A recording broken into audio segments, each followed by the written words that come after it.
Okay, we are still at Ondangwa, and with me here is the bishop of Kwazulu, Natala. That's right? Yes. Yes, Bishop Njabulo Mazibuko. And he is currently a Kwanyama. Yes.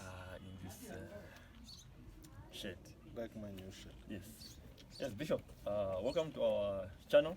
And we just want to ask you a few questions concerning your time in Namibia. You've been coming to Namibia for some time now. Is it for 3 years? Yes. The third year. This is the third year. Okay, so now, Bishop, for the past 3 years, yes, you've been coming to Namibia. What do you think of God's work here and His mission? From what I've observed, I'll begin by saying I've noticed that people here, the people that I've met, are hungry for the Word of God. And that creates a need for good and well-trained ministers who will teach the people the true Word of God and the right doctrine. Sure. So now, Bishop, maybe this will be your second last, if not last, to come and do some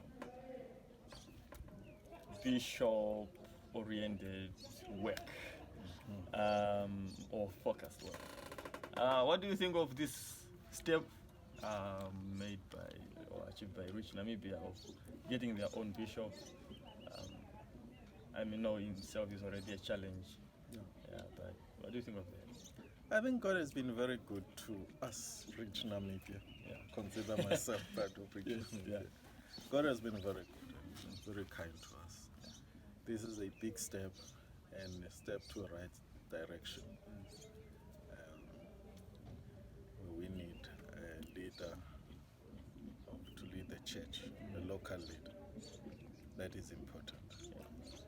A person who knows the people, who understands the people, understand the culture, and the person will be able to teach the Bible the way people will understand. And the person will be able also to assess growth because he lives among the people. I think it's a big step, good one, and we will continue to support REACH Namibia in prayer and otherwise. Sure. Also like to come back and visit. Yeah.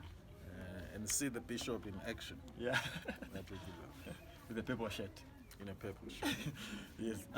And Bishop, you know, I mean, you've been a bishop for how many years now? 5 years. 5 years? Yeah. Just 5 years? Just 5 years. Looks like someone who has a very deep experience in this. But anyways, my question is this. Growing up as an Anglican, have you ever seen a situation like this where you only have one candidate for the office of the bishop in a certain diocese, and what do you think about it? I've seen it before, especially within REACH South Africa. For me, it's a sign of unity and people united behind one purpose that they want to achieve. Sure. And we thank God for that. Amen. Yeah, because sometimes church tends to be political, which is not good. Which is not right. Yeah, it's not and sometimes elections are divisive. Yeah. People get divided over the preferred candidates, which is not right. We should be, perhaps we may disagree on certain things, but we should be united on very important decisions that we should make as a church. Sure. Okay, and Bishop, would you maybe have your last words to the Namibian nation, especially those who enjoy your ministry here? You've been coming for some time now. We are used to you, and we enjoy your preaching and your company. What would be your words to your people? I've enjoyed my time, Sure. and I've learned a lot in terms of humility, fellowship, hospitality, and I've learned that sometimes people that we think they've got so little, those people, they give so much to the work of the gospel. I want to assure the Namibians that I will continue to pray for them. Yeah. I'll even pray for rain. Sure. Please. Yeah. We'll pray for the growth of the gospel ministry in this country. We'll pray that true gospel is preached, and that many people in this country come to know the truth of the Bible, and they grow in faith, and bear many, many fruits. And we pray that each and every village will have a reformed and evangelical church. Sure. Where people will sit under the leadership, godly leadership, and will sit and hear the Bible being taught in their own language, in their own context. Sure. Okay. And Bishop, lastly, what could be just shortly, your words for the bishop elect, Brother Lukas Katenda? I don't know if I'm qualified to say words to him. He's a very good man. But I would say, stick to your Bible, nothing else. Whenever you get an opportunity to stand behind the pulpit, you preach like a dying man to dying people. Preach your heart out. Sure. And love your ministers, protect them, and lead them to the vision that you aspire and to the things that you want to achieve.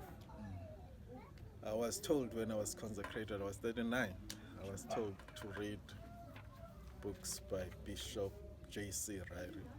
That has helped me a lot to read those books. He was a bishop of Liverpool, if I'm not mistaken, many years ago. Yeah, he was a good evangelical bishop. And I've been reading his books, and that helped me to grow as a bishop. Sure. So words are these. Preach like a dying man, which means preach as if you will never preach again, like you are dying tomorrow. So with those few words, Namibia, there is hope. Thank you.